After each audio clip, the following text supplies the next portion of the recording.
सलाम गाइस, मैं हूं फराज और इजी टेक में खुशामदीद।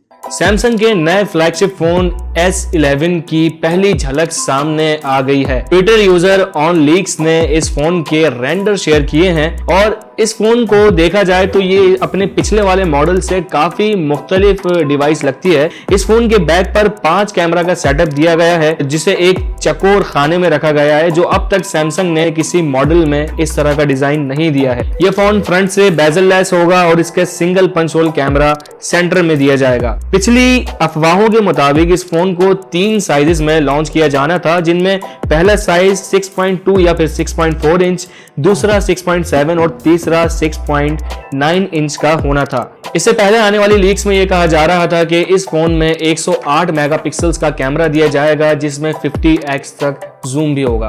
ये कोई नई चीज नहीं है। सैमसंग ने ये जरूर अनाउंस किया था कि उसने 108 मेगापिक्सल्स का कैमरा बना लिया है, लेकिन सैमसंग के यूज करने से पहले ही उसे किसी और कंपनी ने यूज कर लिया है। Xiaomi ने अपने फोन में 108 मेगापिक्सल्स का कैमरा यूज कर लिया और जहां तक बात की जाए 50x जूम की, तो ये भी कोई नई चीज नहीं है। इसे Huawei ने अपने P30 Pro में यूज कर लिया है और Oppo भी अब 50 नहीं 60x तक पहुंच चुका है। तो अगेन ये कोई ऐसी नई चीज नहीं है जो लोग इसके बारे में कुछ ज्यादा एक्साइटेड हो कि सैमसंग कोई नई चीज लाने वाला है। लेकिन हाँ, इन चीजों को किस तरह से मॉडिफाई करके, किस तरह से नया करके सैमसंग पेश करता है, वो देखना है। इस फोन में Qualcomm Snapdragon 865 का प्रोसेसर दिया जाएगा और इसके तमाम वेरिएंट्स 5G से लेस होंगे। जहां तक बात की जाए इसके लॉन्च करने की, तो इम्कान जाहिर किया जा रहा है कि इस फोन को अगले साल 2020 के फरवरी या मार्च में से मुतारिफ करा दिया जाएगा।